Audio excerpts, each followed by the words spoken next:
দেখছি আমাদের একটু গ্রামের ছেলেকে জিনে ধরে এনেছে, এ করে কোথায় এনেছে, শুনছেন রাস্তা কোথায় আছে ধরে পাওয়া যাচ্ছে না।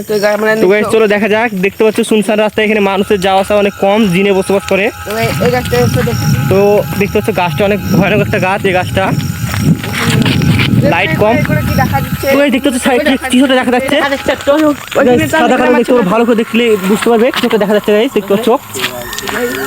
তো গাইস কিছুটা দেখা যাচ্ছে জিন, জিন, এই জিনটা এখানে আছে, জিনটা এখানে আছে দেখতে পাচ্ছ। এই কোথায় গাছ হয়ে গেল গাইস, দেখতে পাচ্ছ ভয়ানক একটা বিষয়, দেখতে পাচ্ছ। তো গাইস এই ছেলেটা কি ভংকাং বকছে, তুই কিছু ছিল না, ভয়ানক একটা বিষয়, গাইস তো এই গাছ থেকে নামা, গাছ থেকে নামা, এই গাছ থেকে নাম, গাছ থেকে নাম, গাছ থেকে নাম, তুই গাছ থেকে নাম, তুই দেখতে ভয়ানক একটা বিষয় দেখতে, কার কেমন হচ্ছে তুই দেখে ভালো, এই ক্যামেরাম্যান পানি পানি পানি কেটে ভালো দিকে